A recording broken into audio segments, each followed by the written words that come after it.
Good evening, and welcome to the twice-monthly meeting of Westminster's Mayor and Common Council. During the public health crisis, we will be conducting our meetings remotely, and they will be available and streamed live on the city's Facebook page, as well as the Community Media Center channel and website. We'll begin as we do every meeting with the pledge to the flag, followed by a moment of silence. I pledge allegiance to the flag of the United States of America, and to the republic for which it stands, one nation, under God, indivisible, with liberty and justice for all.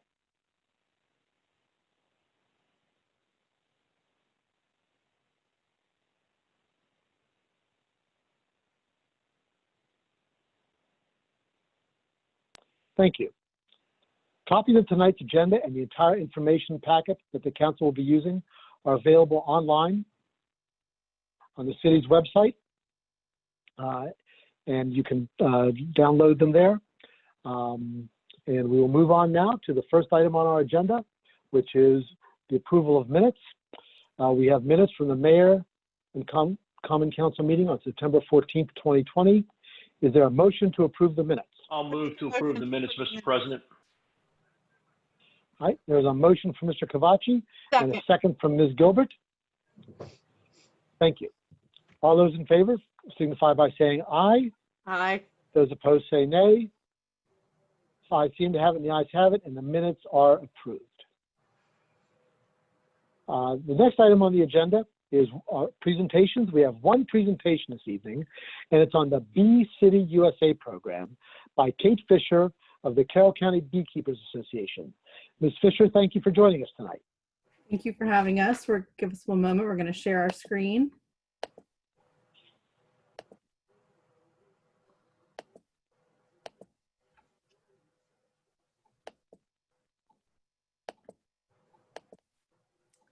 All right, so we've got a pretty hearty presentation here, but we're going to keep it short and sweet.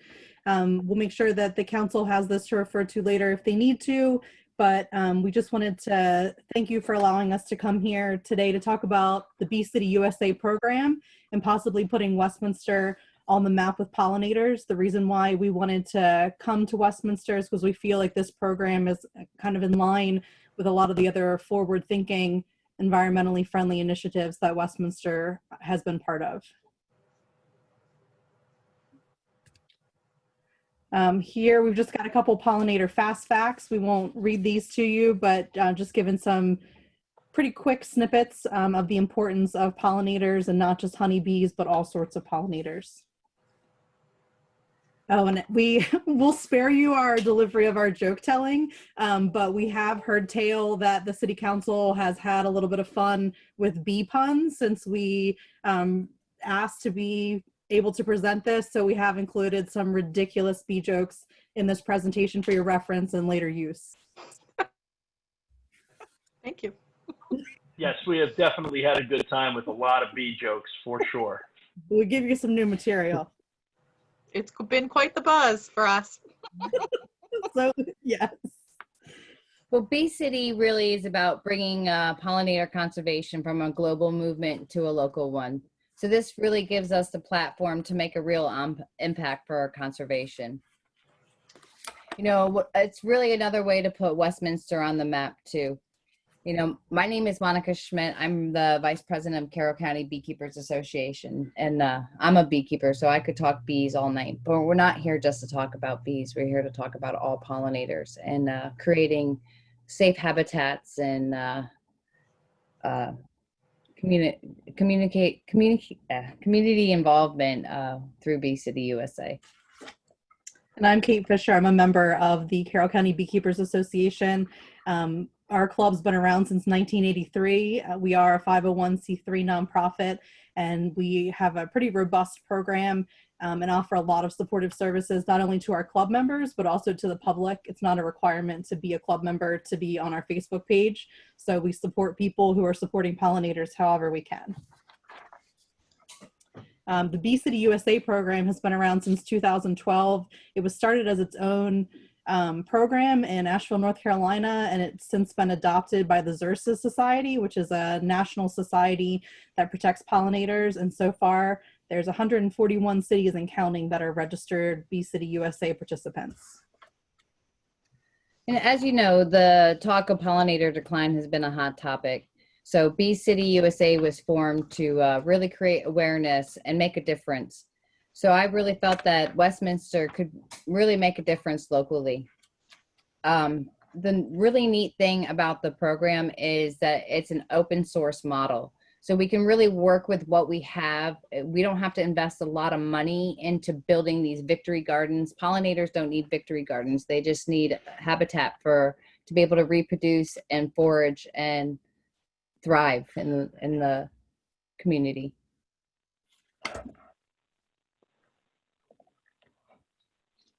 Really, the process is just 6 simple steps. What we're going to need to do is form a Bee City committee and then approach different organizations within the community, like the local schools and the library. And then what we'll end up doing is developing a proposal to come back to you with our set of commitments that we've developed and our goals of habitats and who's going to take care of those habitats. And then we'll be able to apply for the Bee City. And once we're established as a Bee City, then the Bee City Committee oversees the habitats that they're being maintained, and we'll make sure that we retain the Bee City status. And really what we're going to need to do is just create a set of commitments, and what that would define is how we already are protecting pollinators and what kind of steps we're going to do to create within the community pollinator awareness, and as a city ways to protect pollinators. And this is just where there's a lot of collaboration between city government, community organizations, and the public. There is a cost associated with the Bee City certification. It is a very nominal fee because that it basically funds administrative costs for the Bee City program to be able to continue to create awareness and to encourage other communities to participate in the program. And the fee is based on population size. So when I looked it up, I believe Westminster falls in this 10,000 to 25,000 range. So it would be a $200 application fee and then $200 renewal fee. And that fee could be offset through the sales of yard signs for homes that are participating, as well as any other promotional items that could be created and sold as part of this initiative. And really what we're going to need from the city is a liaison who communicates with the Bee City Committee and talks back to the city and make sure that everything is being handled the right way to maintain our Bee City status. The one thing is that the city staff does not have to be on the committee, but a little bee told me that there's a few city staff members that are beekeepers. So hopefully that we can get them to join this movement. Really, some of the other duties as a Bee City, it's not just the community and local involvement. It's also steps as a city government to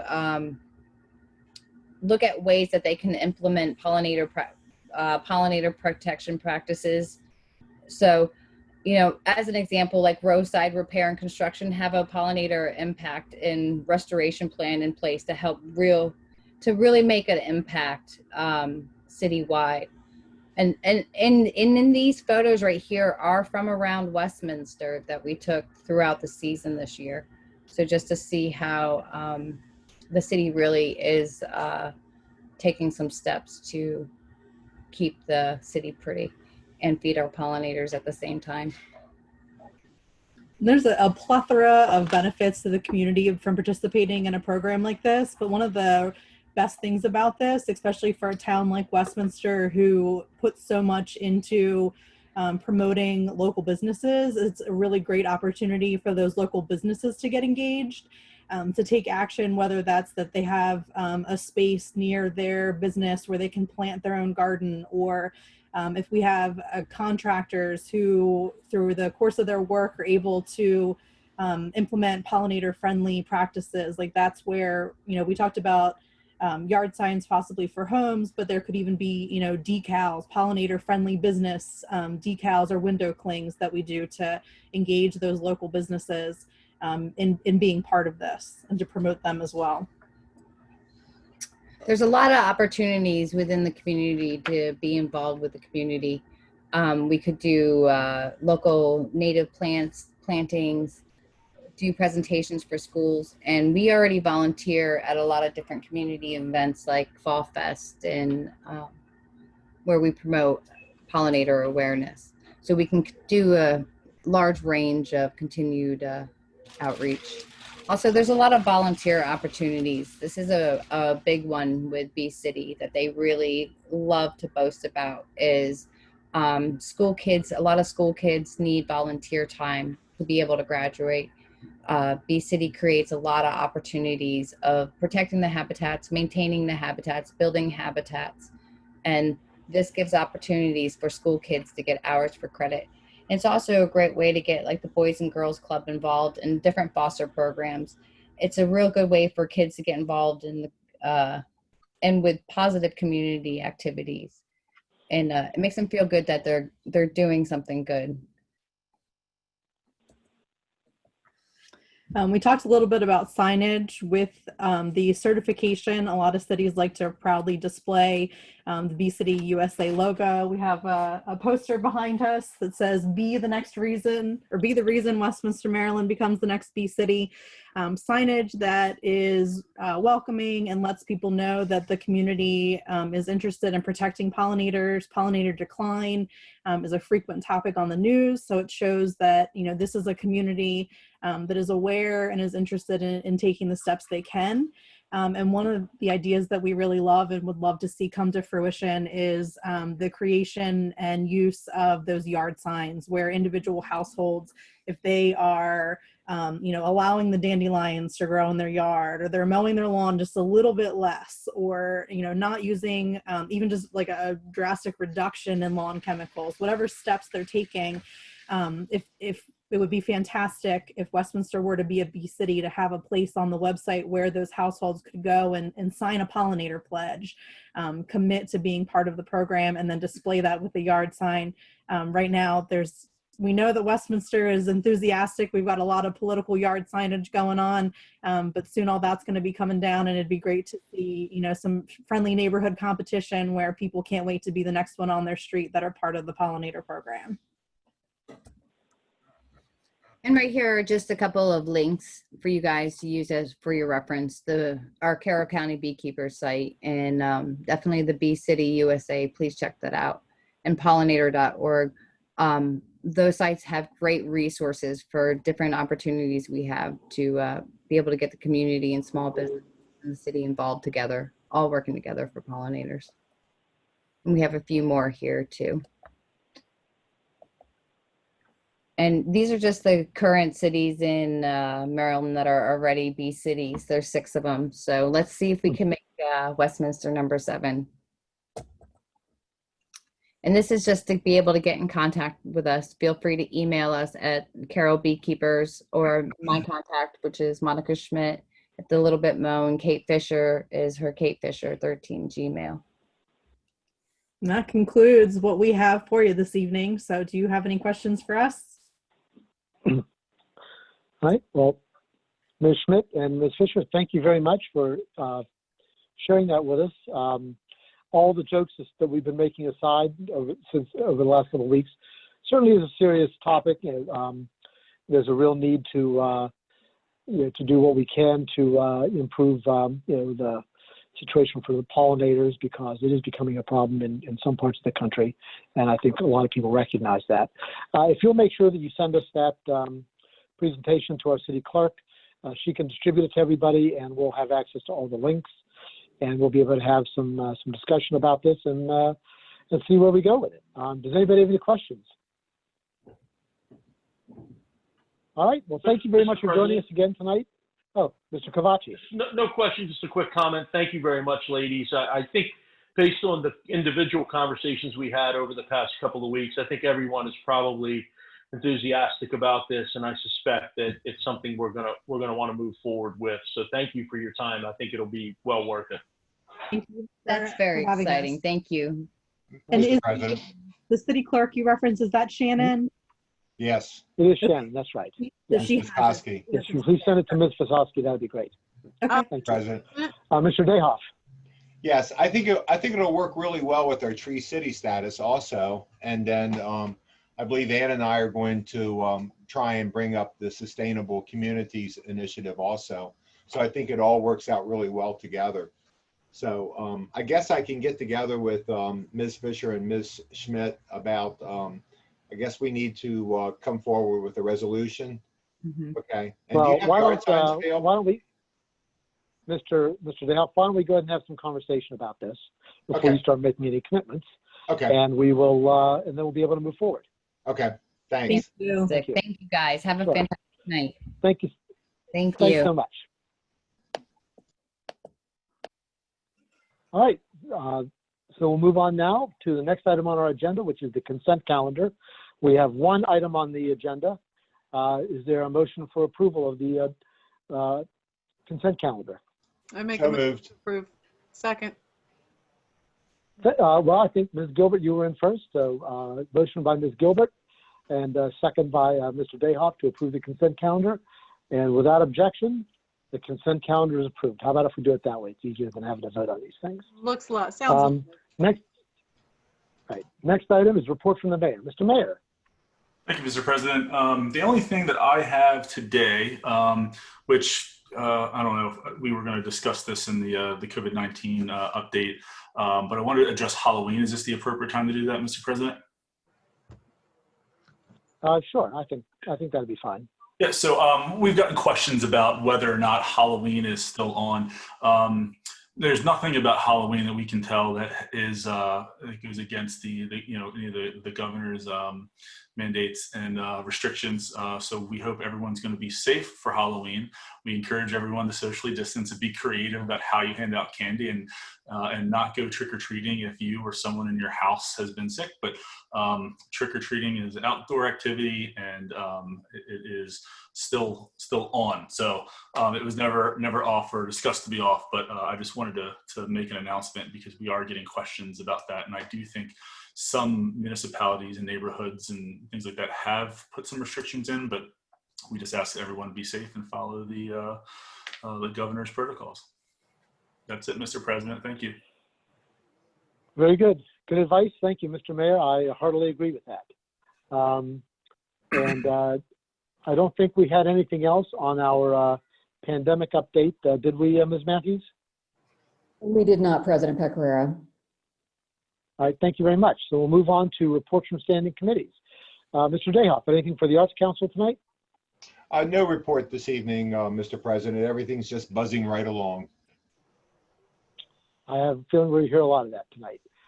Thank you, Mr. Dayhoff. Economic and Community Development Committee, Mr. Yingling is unfortunately not with us this evening, so we'll move on. Finance Committee, nothing to report except just to say welcome to our new Westminster City Finance Director, Lydia Colston, who is with us tonight, and we're very pleased to have her on board. Personnel Committee, Ms. Gilbert. Well, we are being quite active with trying to finish up our choices for the HR director. And other than that, that's about it. Thank you very much. Public Safety Committee, Mr. Cavacci. Mr. President, we have no stings or any other police activities going on, so no report this evening. Thank you, Mr. Cavacci. Public Works Committee, again, Mr. Yingling could not be with us tonight, so we will pass on that one as well. And Recreation and Parks Committee, Mr. Dayhoff. I'm sorry, you're muted, Mr. Dayhoff. That'll be no report, sir. All right, thank you very much. So we'll move on now to the next item, which is council comments and discussion. See if anybody has anything outside the regular committee reports that they'd like to share. Mr. Cavacci, anything from you? All right, thank you, Mr. Cavacci. I'll take that as a no. Mr. Dayhoff. No, thank you. Not this evening. Thank you, Mr. Dayhoff. Ms. Gilbert. Yes, I actually do. I wanted to introduce the Westminster at Midnight COVID edition. We will be starting that on November the 5th and 6th. This event will be the first Thursday and Friday of every month from November forward. The businesses of downtown Westminster will be encouraged to stay open until at least 8 p.m. on those days. We will be promoting Westminster at Midnight COVID edition on our downtown Westminster Facebook page and the business to business Facebook page. We are also hoping to create a page with the event and all its details on our city's website. Hint, hint, Mayor. A thank you. I would like to send out a thank you to Tiambi Page, Brooke Haggerty, and Susan Nardez, as they were quite instrumental in how we approached this event given COVID and its effects on all of our city events this year so far. This event, our Westminster at Midnight COVID edition, will continue into next year. And that's about all I have for right now. All right, thank you, Ms. Gilbert.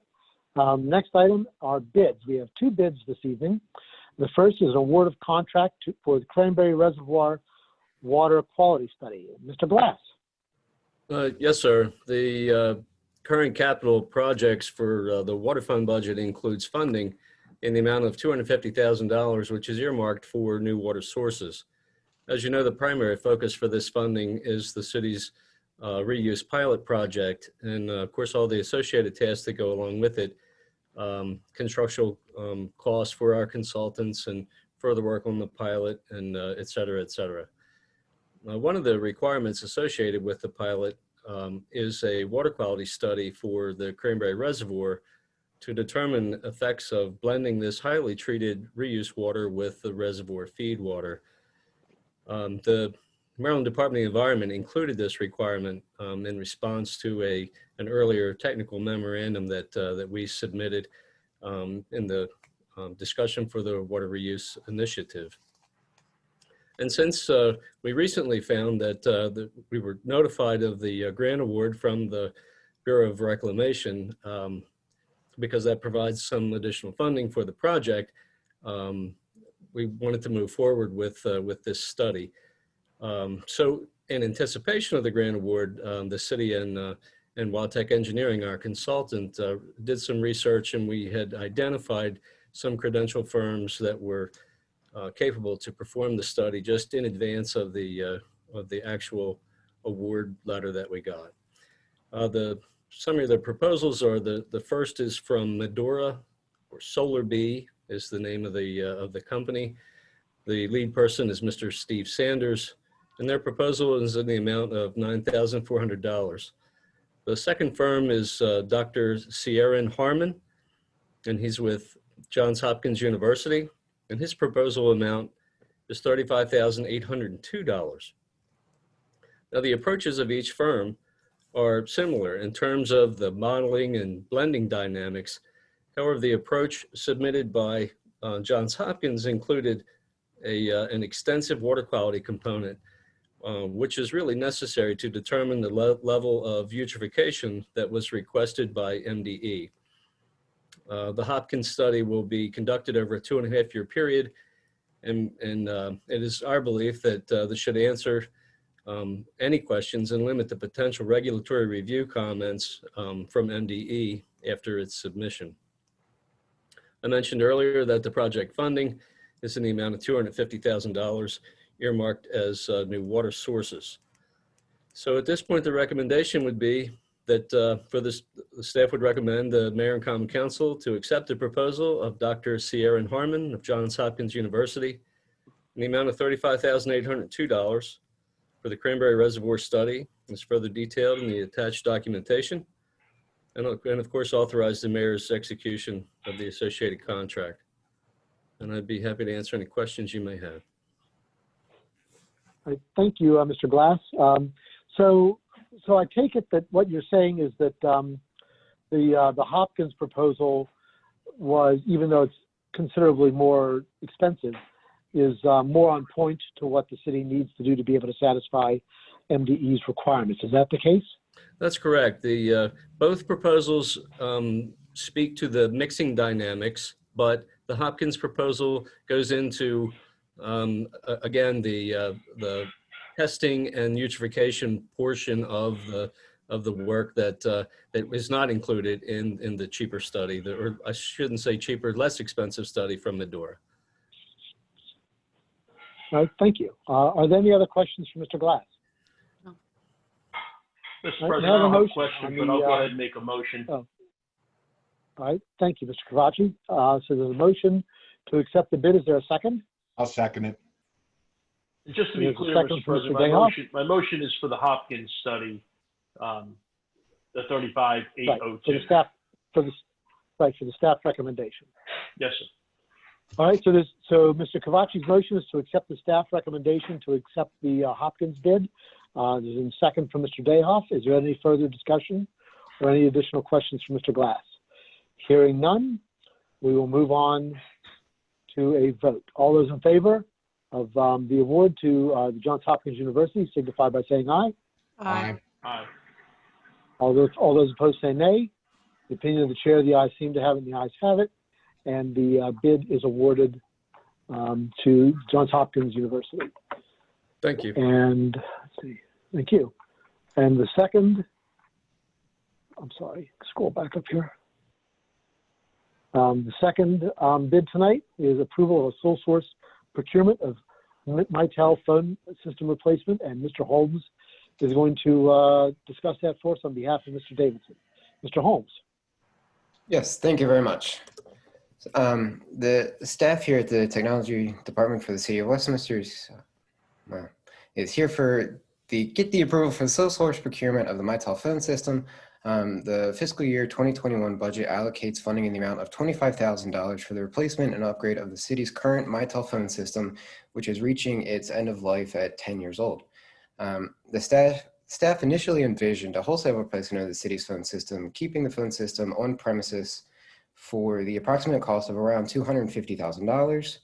Once staff started doing more research into different phone systems, we were brought information about a cloud-hosted VoIP system that would actually save the city quite a bit of money, and it would actually be able to take our current Mitel licenses, maintenance contracts, and everything, and actually virtualize them into the cloud and let the city keep control of those licenses.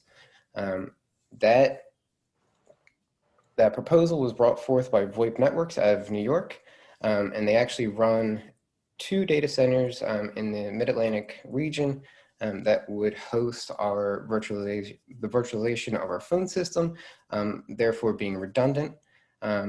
This would give us the ability to have a fully mobile phone system as long as there is a internet connection. We will not be tied to anything here at our headquarters or DR location.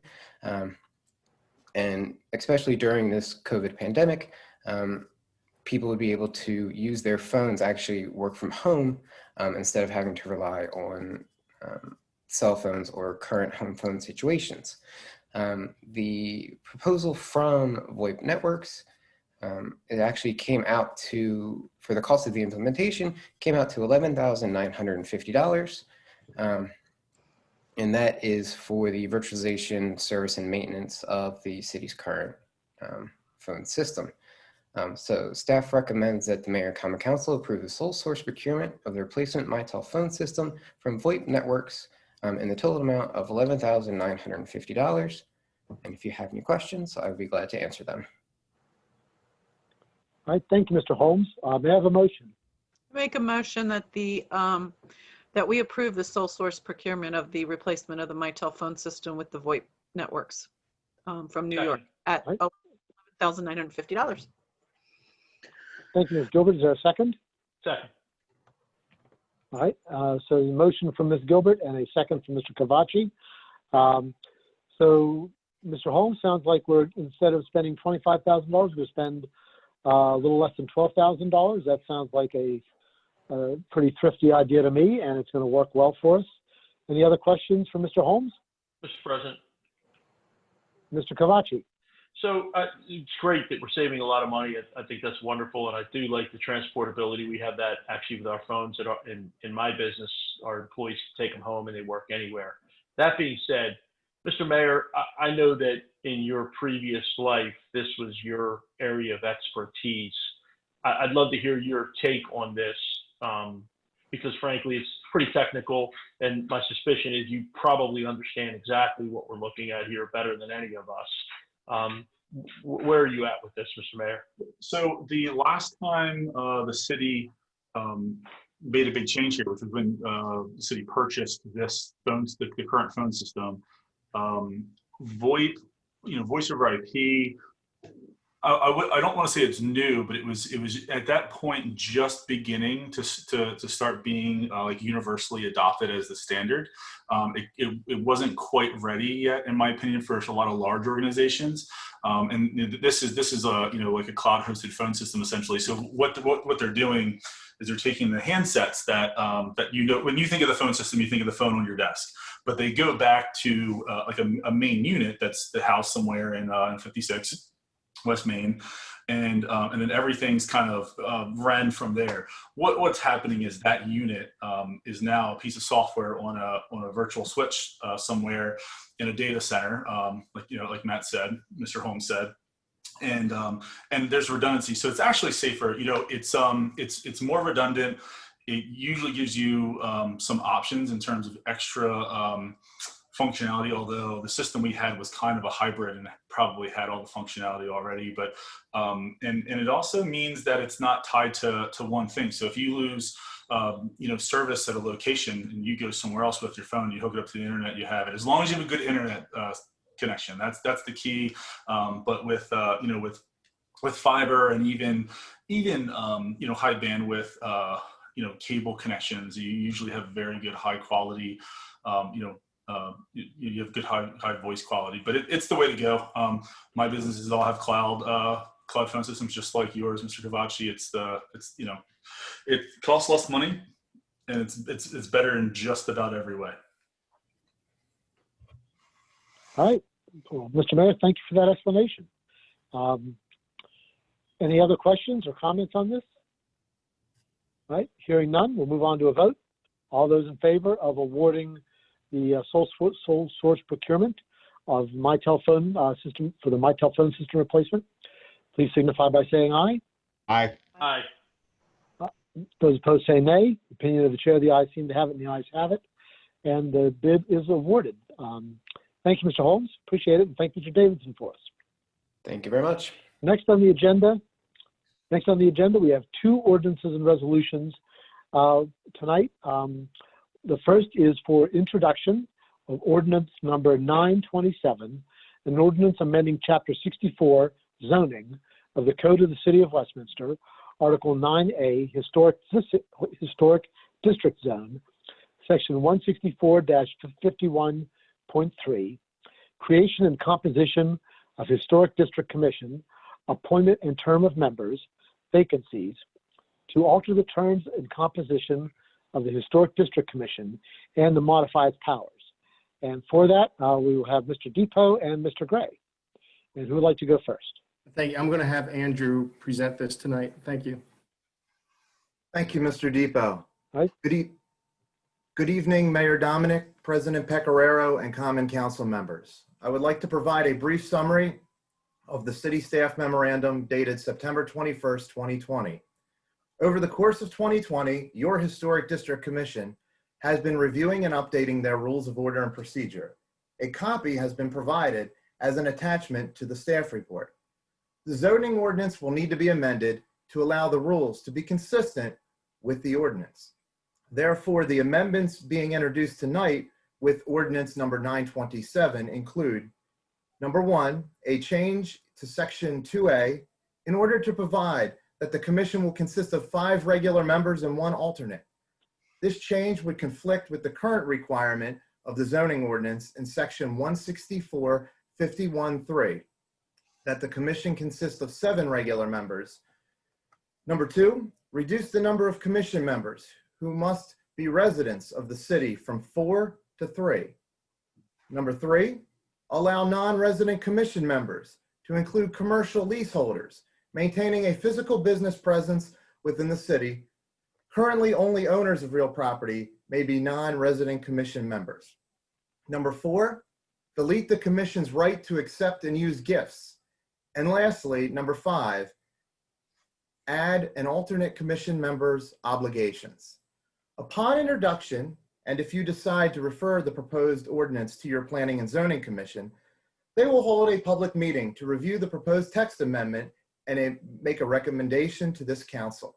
City staff's recommendation is staff recommends that the mayor and common council introduce proposed ordinance number 927, and following its introduction, refer to the Planning and Zoning Commission for its review and recommendation to the mayor and common council. If anyone from the council has any questions, please let me know. Thank you. Mr. President? Thank you, Mr. Gray. Mr. Mayor. Is that the mayor speaking? Yes. I'm sorry? So you were speaking, go ahead. Okay. Mr. Gray, a couple questions. The way that's worded, it sounds like this this was driven by the commission themselves. Is that correct? Yes. When the commission went through in 2020 to adopt their rules of order and procedure, one of the things was having 5 members and 1 alternate. So that being said, the commission drove us to have this ordinance here today to subsequently amend that ordinance for the 5 regular members and 1 alternate.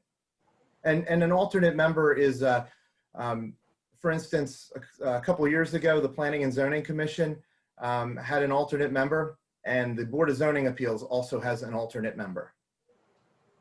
Yep, I remember. Thank you.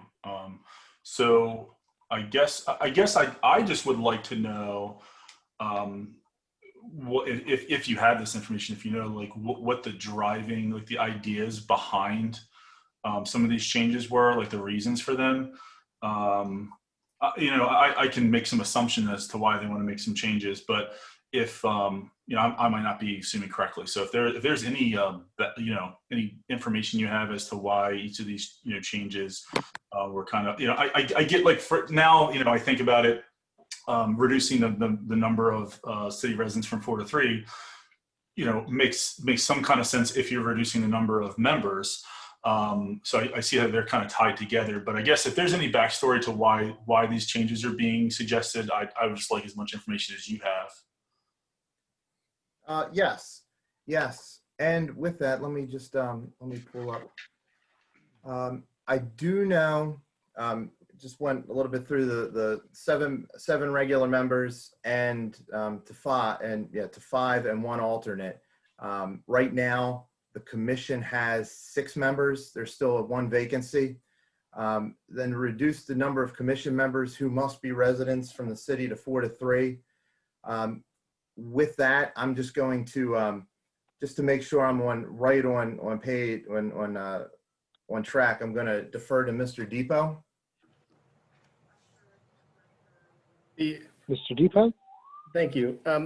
Again, I think it comes down to consistency with other boards and commissions we have. Holding 7 without an alternate on HDP is a little unusual when you compare it to the BZA with 5 members and planning and BZA with 3 members. I apologize, and planning commission with 5. And not having an alternate is somewhat unusual. The alternate does allow for that flexibility for replacing members. And as you mentioned, we've had or as Mr. Gray mentioned, we've had a vacancy for a while. It's just easier to fill the positions. The reduction from 7 or from 4 to 3 is just, as you said, the total number is reducing. So it made sense to reduce the number of residents. The allowing of a commercial person, that was an issue with the Historic District Commission, that right now you have to be a resident, you have to own real property.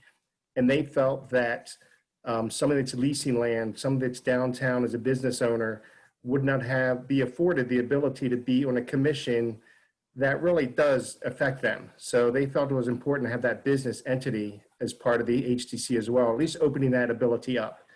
And that would explain why we allow for the leaseholder of a commercial leaseholder as a potential non-resident member. I feel like I'm asking questions that are on everybody's mind. This is my last one. I guess I just wanted to, I mean, you know, a lot of that stuff that makes sense. The only other question I have is currently, how many members do you know offhand that are on the commission that are not city residents? I believe it is only one. Okay, and is that the member that is moving and will no longer be on the commission? You are correct, Mr. Mayor. So at that point, we'll have none. Then that's all I wanted. That's all I had. I just wanted to get some clarification on that stuff. Thank you. Exactly. It doesn't mean that you're limited to 3 resident and 3. They can all be residents. It just limits how many non-resident people can be on the HTC, or it sets that it's as a 3 total. Yep, understood. Okay. All right, thank you, Mr. Mayor. Thank you, gentlemen. So to remind everybody, tonight this is just for introduction, and under the normal course of business, we would, as we do with these types of ordinances, we would refer to the Planning Commission for their review and comments, and then it would come back to us for us to do whatever the mayor and council would like to do in terms of discussion and any legislative action on it. So to move forward, I need a motion for introduction. May I have a motion? Mr. President, I'll go ahead and move to take ordinance number 927 and introduce it, and then forward it on to the P&Z for their input after a public hearing. All right, thank you, Mr. Cavacci. Is there a second? I'll second that, but I do have can I follow up with a question? Sure. So let me just get that out of the way. So it's been moved and seconded that we to introduce the ordinance. And Ms. Gilbert, do you have a question? Yeah, I actually have the same questions that the mayor did, but I also wanted to know, was there any thought about any additional thoughts about attendance on some of the people who are members of this commission, and having some sort of I don't want to say necessarily policy, but at least a note about attending on when you're picked as part of the commission, and that their attendance is somewhat needed? In other words, an attendance requirement. Yeah, kind of like, to be part of the commission, you should attend at least 75% of the meetings or something to that degree. I would agree. The hope would be that they attend at 100%. But as you know, that doesn't happen all the time. We can certainly look at adding an attendance element to it. Yeah, because I mean, I did a little bit of research for this, and I found that there seems to be a problem with some of the members not attending. So if that seems to be an ongoing issue, I think at least somebody needs to address it. Mr. President. Mr. Cavacci. So, is it okay if I speak directly to Ms. Gilbert? Well, through me, sure. It's weird on the Zoom thing. So, Councilwoman Gilbert, I understand where you're coming from. We certainly want people coming, but a couple of comments on that. Number one, if we're going to do it for this board, then we would have to do it for all boards. And I don't believe any of the other boards have those type of requirements, not that I'm aware of at least. I think you then compound that by, these are volunteers. And frankly, in my tenure on the council, there have been times where it's been a little bit of a struggle to fill some of these positions. And I think we certainly would like all of them to attend as many meetings as possible, but I just am afraid we could be potentially turning people off if we have these stringent rules that say you must do this in terms of attendance, where you might have some very good people that might not necessarily every year after year be able to make that attendance requirement, but that doesn't mean their input isn't valued. And as you know, there are things that go on outside of the meetings in terms of communication. And I'm not talking about illegal, ex parte communications, but one-on-one communications, documents that are moved around, for people's education. So you know, even though a member may not necessarily attend every meeting, it doesn't mean they aren't a valuable contributor to a board like that. And I just fear that if we start down this path, it could cost us good people, coupled with the fact that I do think that if we're going to do that, we've got to do it across the board with all of our boards and commissions. So that's my only comment. I do understand where you're coming from, but I just think that we might end up cutting off our nose to spite our face a little bit with that. Right. That's my only comment. All right. Well, and let me just remind everybody, this is just tonight. This is just for introduction. Just for introduction. You know, we'll have plenty of time later on, you know, when and if it comes back to us, to be able to discuss issues like that and decide if the council wants to amend the ordinance in whatever state it comes back to us, you know, at that time. One question did occur to me, though, as I was looking through the packet.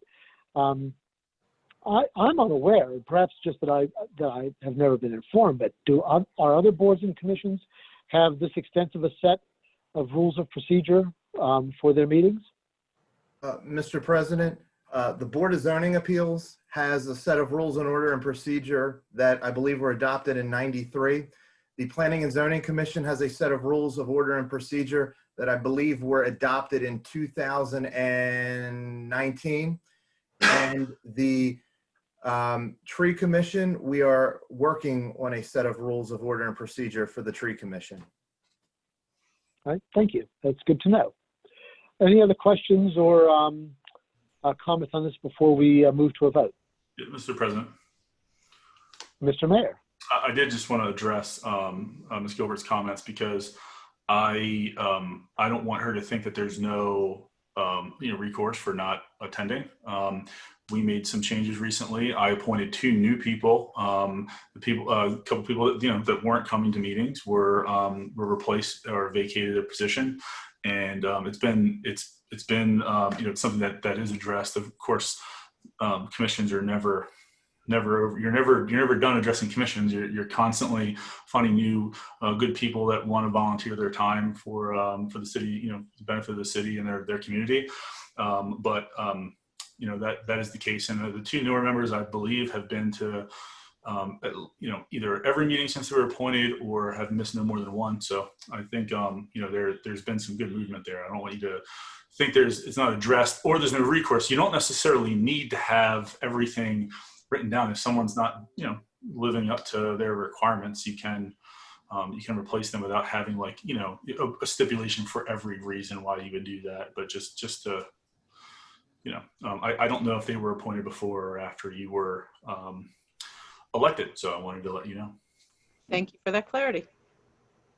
Very good. Thank you. Thank you, Mr. Mayor. All right, hearing no other comments, we will move on to a vote. This is on introduction of ordinance number 927. All those in favor of introducing ordinance number 927, please say aye. Aye. Aye. Aye. All those opposed say nay. The opinion of the chair of the ayes seem to have it, and the ayes have it. And ordinance number 920, according to the motion, ordinance 927 is introduced and hereby referred to the Planning and Zoning Commission. Thank you. Thank you. The next item is thank you. Next item is resolution number 20-09, appointing a resident agent for all purposes for which such agent is required by the provisions of the Maryland Annotated Code, Local Government Article Section 1-1301. And for that, we will go to our city administrator, Ms. Matthews. Thank you, President Pecoraro. Maryland law requires political subdivisions in the state to designate a person to serve as the jurisdiction's resident agent upon whom process, notice, and subpoenas to custodians of public records may be served under certain circumstances. It recently came to staff's attention that as employee turnover occurred a few years ago, the city did not designate a new resident agent. The resolution before you this evening, resolution number 20-09, would correct this oversight by designating City Clerk Shannon Basosky as the resident agent for the City of Westminster. Staff therefore recommends that the Mayor and Common Council adopt resolution number 20-09, appointing Shannon Basosky as the city's resident agent and authorizing me as the city administrator to sign and file with the State Department of Assessments and Taxation all papers necessary to effectuate Ms. Basosky's appointment. And I'd be happy to answer any questions that you have. Great. Thank you, Ms. Matthews. May I have a motion to adopt resolution number 20-09? I'll move. Second. Thank you, Mr. Cavacci. A motion by Mr. Cavacci and a second from Ms. Gilbert. Any questions from Ms. Matthews or any discussion? Sounds pretty straightforward to me. Hearing none, we will move on to a vote. All those in favor of adopting resolution number 20-09, appointing a resident agent for all purposes, et cetera, please say aye. Aye. Those opposed say nay. In the opinion of the chair, the ayes seem to have it, and the ayes have it, and the resolution is adopted. Ms. Viscosi, congratulations. Move on now to unfinished business. There is no unfinished business of which the chair is aware. Does anybody have any unfinished business to raise? Hearing none, we'll move on to new business. There are two items of new business. The first is approval of the mayor's reappointment of a Westminster Tree Commission member. Mr. Mayor. Thank you, Mr. President. So I'm asking for the Common Council to approve my reappointment of Richard L. Wilbur to the Westminster Tree Commission. Mr. Wilbur has served on the commission since 1998 and has done an admirable job. If approved, Mr. Wilbur's term would expire on September 28th, 2023. All right. Thank you, Mr. Mayor. Mr. President, May I have a I'll make a motion? motion to approve the mayor's nomination of Mr. Wilbur.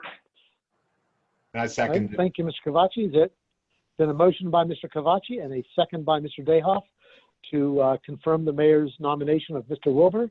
Is there any discussion? Hearing none, we'll move on to a vote. He's done a wonderful job. Mr. Dayhoff. He's done a right, wonderful very job. good. He's an example of everything that we want on a city commission.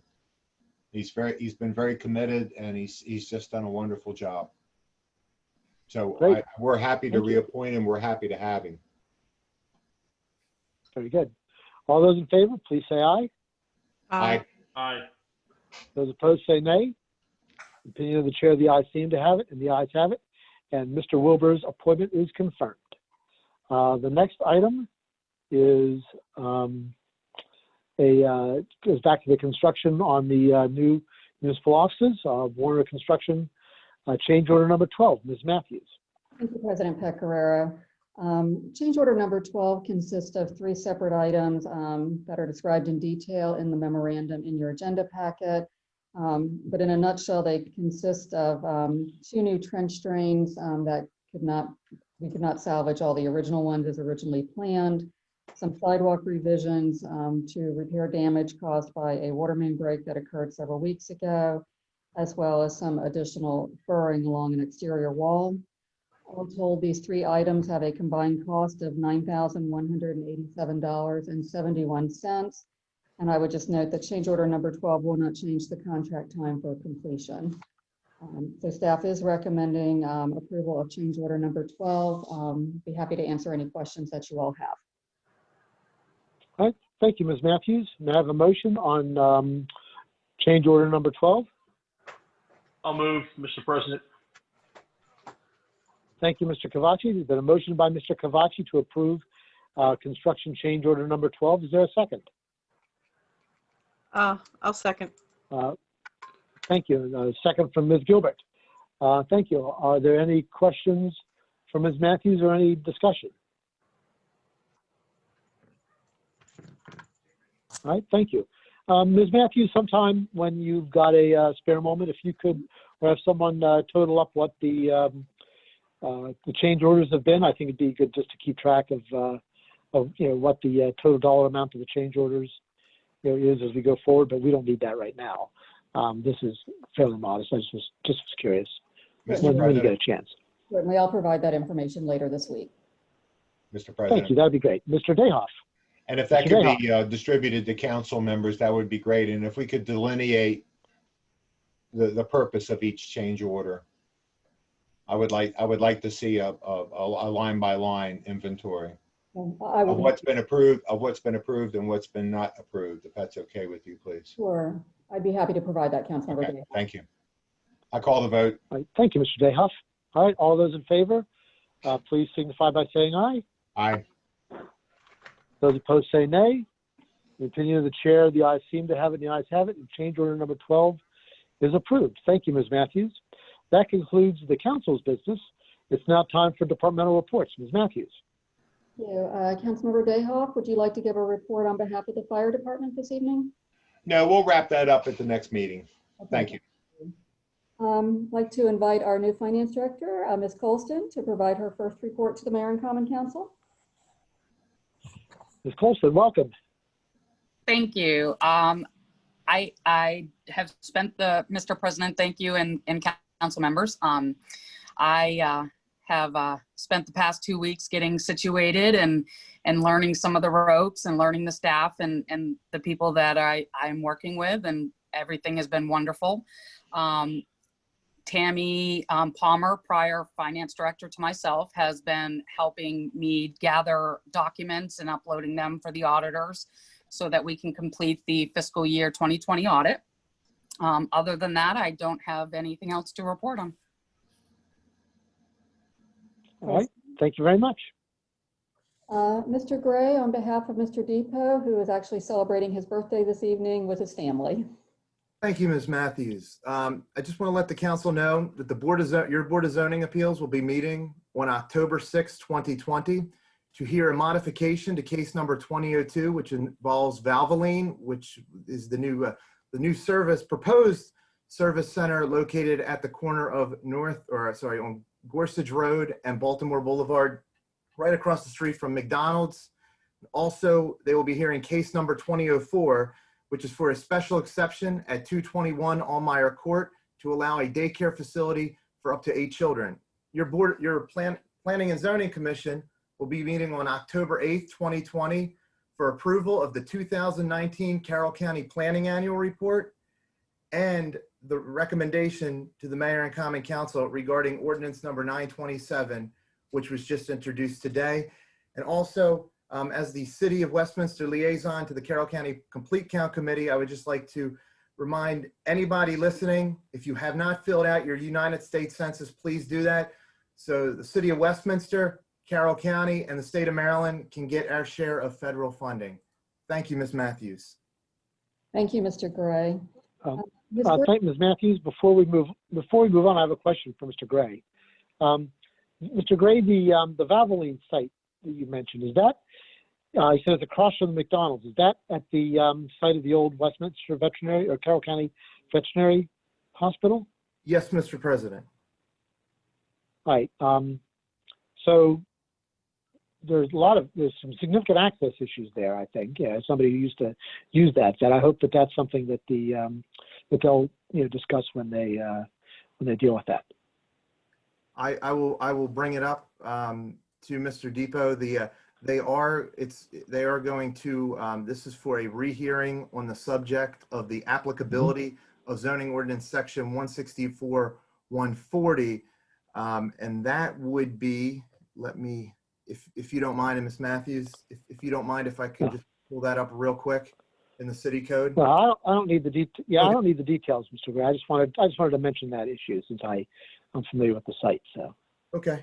Mr. President. All right, thank you. Mr. President. Mr. Dayhoff. In the past, council members have been provided copies of demolition permits that have been provided in the town. If we could resume that practice, that would be great. And Councilmember Dayhoff, I will talk to Mr. Depot tomorrow about that. Okay, thank you. Not a problem. Thank you. All right, sorry to interrupt, Ms. Matthews. That's all right. Thank you, Mr. Gray. Ms. Gruber?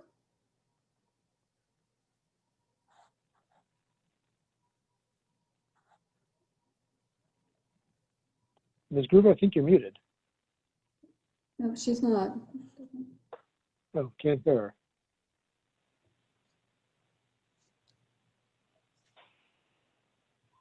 Well, she's muted, but just not by Zoom. Yeah, Abby, I think Yeah. we By can microphone. volume on your computer. The volume itself might be off on your computer. I'll tell you what, we'll go ahead and maybe move on to the next person, and we'll come back. We'll come back to you. Okay. Mr. Holmes, on behalf of the Technology Department. Yes, thank you, Ms. Matthews. The technology department has completed the onboarding process with our managed detection and response vendor, Arctic Wolf, and are now fully receiving the benefit of a 24/7 staff security operations center, keeping an extra eye on the city systems. And that is all that I have to report tonight. Thank you, Mr. Holmes. Mr. Glass. Since we're dangerously close to the 8:14 deadline, I'll offer no report this evening. Always said Mr. Glass was a smart man. Chief Broadwell. Sorry to bother. Good evening, Mayor and Council. Just a reminder that we'll be posting our National Night Out videos next week in collaboration with the Carroll County Sheriff's Office. 4 of our new officers are completing field training this week and will begin solo duties and patrol.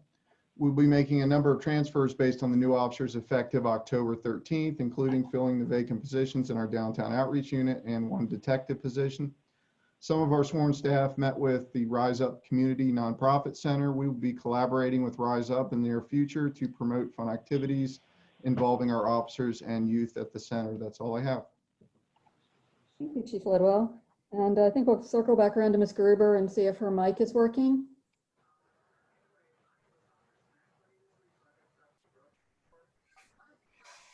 Do you have a small whiteboard, Ms. Gruber? You can. Sign language. Did you try pressing your space bar? Pantomime. Okay, all right. We'll look forward to a report. That's right. I'm sure she can share with us whatever she needs next time. Thank you. I think that concludes staff's reports unless there's any questions from the Mayor and Common Council. All right. Anything? All right. Thank you, Ms. Matthews. So that concludes the city portion of the agenda tonight. The only thing left is citizen comments. And this is usually the time when we invite the public to address the mayor and council on any issues that pertain to tonight's agenda or any other city issues. It's difficult to allow live comments online during these meetings from the public, and we will continue to host these virtual meetings until we can return to a meeting in person. In the meantime, we invite comments to be sent to our city clerk at comments@westgov.com. And at this time in every meeting, I will read out all of the comments we have received. We did receive 2 comments, which I will read right now. The first is from Mac Trimble at 800 South Burning Tree Drive, Westminster, Maryland. And he writes, I recently had a very interesting conversation with a city council about the state of our city and elected politicians and how our city is being run by bureaucrats and oligarchs. Council Leader Pecoraro has not worked for government and doesn't know what it's like to have to work for a living. Council Ben Yingling inherited his insurance business, and he now profits off folks buying insurance for when they die. Getting rich off of people losing loved ones isn't the way I want my politicians to make their money. And Council Cavacci wants us to know about his expensive cars so bad he has his portion in the background of video meetings. Our millennial millionaire mayor is worth at least $10 million, if not more, and I can't imagine how many backs he must have stepped on to get there. Can you say corruption? Our city bureaucrats are all doing very well. No, I'm sorry. Our city finances are a disaster, and we are providing a free gym to anyone and everyone to work out in, not mention the millions we are spending on a new pool in City Hall. I am sure the city oligarchs and bureaucrats are all doing very well off of that. All fat. Council Dayhoff has made his money through honest service in the USA Marine Corps. He supports getting rid of the illegal practice of providing qualified immunity to cops that undermines our Constitution and democracy. I support and endorse Kevin Dayhoff for mayor and council leader. Now, in another vein, we had another comment here.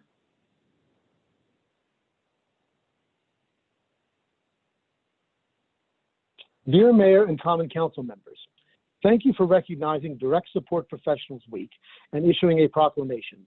Our staff members are worthy of the accolades and are local heroes by keeping the people the ARC supports engaged, healthy, and safe. Best regards, Don Rowe, Executive Director of the ARC of Carroll County. And that concludes our agenda for this evening and the meeting. Without objection, we are adjourned until our next meeting. Thank you all for watching tonight, and please stay safe and healthy.